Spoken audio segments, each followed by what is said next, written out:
In today's video, I'm going to teach you how to fix Meta Business Suite not posting to Instagram. If your scheduled or published posts keep failing, spinning, or disappearing, don't worry. By the end of this walkthrough, you'll know exactly what to check and how to get your content live again. First, confirm that your Instagram business account is correctly connected. Open Meta Business Suite on desktop, head to Settings, then Accounts, and choose Instagram Accounts. You should see the Instagram profile you want to publish to linked to the right Facebook page in your business suite. If you notice a reconnect warning or a prompt asking for permission, click Reconnect and sign into Instagram to authorize access. Make sure you're logging into the correct Instagram business or professional account, the one that's actually tied to your brand's page. A mismatched or expired connection is one of the most common reasons posts fail to publish.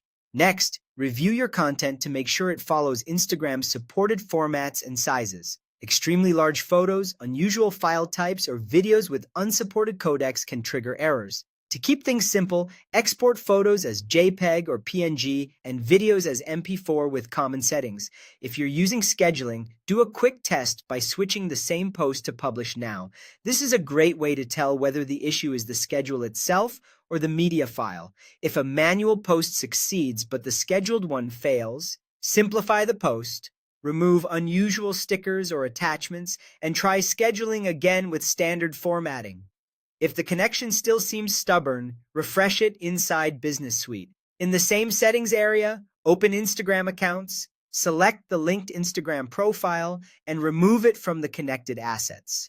Don't worry, this doesn't delete your Instagram content. It just disconnects the link. Then add the account back, sign into Instagram, and grant all requested permissions so Business Suite can manage posts and scheduling. This clean reconnect often clears hidden sync problems and refreshes the authorization behind the scenes. Once you've reconnected, run a quick test post with a small standard image and a short caption. If it publishes, go back to your original content and try again, keeping an eye on file size and format. By confirming the connection, validating your content, and refreshing the link when needed, you'll resolve most publishing issues quickly and get your posts back on track. Thanks for watching, and good luck with your next upload.